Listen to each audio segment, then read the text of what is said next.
ñoo fi nekk j'ai fait le tour amul benn quotidien bu nga xam ne titre na ci ay su nekkoon Cour suprême dafa joxoon dëgg waa APA Sénégal wala mu ne woon ARCOP amoon na droit suspendre marché bi xam naa dinañ def 3-4 jours yi nga xam ne fu ne ngay dëgg ARCOP ASER mais le 21 janvier 2026 mu jël sa décision mais jox na ASER dëgg moom moo nekk ci dëgg ci marché bii nii kenn waxu ci kenn. alors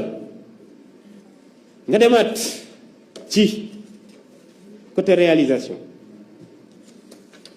xam nga ñu bëri dañuy wax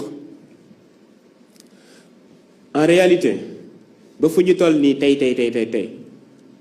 amuñu woon droit électrifier benn village ci marché bii nii 0 village amuñu ci woon droit c'est-à-dire benn village amuñu woon droit électrifier ci marché bi nii parce que balaa ngay décaisser 37 milliards lancer un marché d'envergure comme ça la moindre des choses c'est de faire les études d'impact environnemental am na beneen marché bu nga xam ne renégocier nañ ko jëlee ko 706 villages yóbbu ko 1000 villages quelques semaines après bii nii lañ ko def aujourd'hui ñu ngi le 1er avril ba léegi amul benn village bi ci tàkk ci marché boobu noonu est-ce que dëgg ngeen coow am ci ça fait 2 ans ñu nekk ci di daw di lijjante ba bientôt la ñuy door a dem def le lancement pour mën a accélérer mais puisque ñun dañuy politique te nag comme Ousmane Sonko moo nekk suñu leader sur le plan politique ñun presque depuis bi ñuy am 20 ans la ñu door a la ñu engagé wu ci politique à chaque fois dañu mën a anticiper xamoon nañ ne dans le cadre de ce marché là le prochain argument bu nar a ñëw ce sera jot nañ 37 milliards boobu léegi village tàkkut loolu bokk na ci lu tax ma toog ak nit ñi ne nañ lancer une phase pilote au moins instant bu ñuy wax ñu commencer di électrifier les villages en attendant ñu régler tous ces problèmes là loolu moo tax à chaque fois suñu doon wax rek ñu dem di taal ñuy wax ñuy taal rek projet yëpp mais surtout bii nii parce que instant boobu noonu on avait compris la stratégie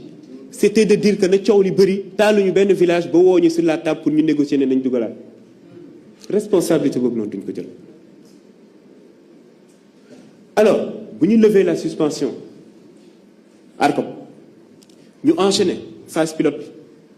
bi def les réceptions d'usines c'est-à-dire accélérer gis ngeen en termes de fourniture lépp li nga xam ne exécuté nañ ko muy réaliser ak li nga xam ne def nañ ko comme dépense engagée lépp mu ngi nii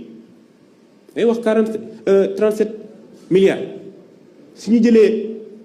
exécution c'est-à-dire réalisation ak dépense engagée on a plus de 47 milliards de francs CFA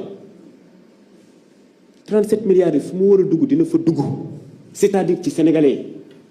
amul benn 27 milliards bu ñuy virer benn nit pour mu dugal ko feneen amut. pire encore man par exemple sama premier problème bu ma am ak espagnol yi c'était bu ñu commencé électrifier ay villages ma envoyé ay facture première facture bi ñu ma envoyé na ma dindi ci temps pour jël remboursement avance bi fay ma temps mu jël facture du rejeté ko avec une lettre laconique d'ailleurs ma ne ko jot nga 37 milliards ba pare coow li ne ko dem yéeg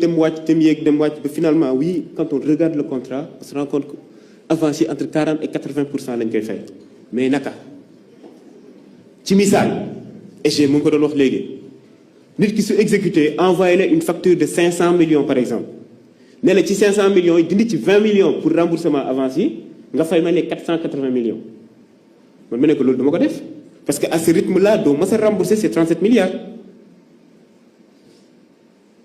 yéeg wàcc ba finalement ñu trouver benn formule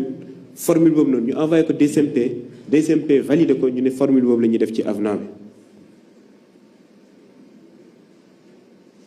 au même moment instant bu ñu doon def liggéey boobu noonu yépp gars yi ngi coow takk rajo yi ñun ñu nekk ci liggéey rek ba tey Cour suprême joxe dëgg lu ñu soxla woon muy pour l'exonération def nañ ko le 12 mars 2026 la ñu door a recevoir le rapport final bi nga xam ne moom la cabinet bi envoyé avec le ministère de l'environnement ñu def observation gars yi corrigé ko envoyé waat donc actuellement quitus environnemental bi la ñu xaar te jàpp nañ ko jot ci semaines yi di ñëw.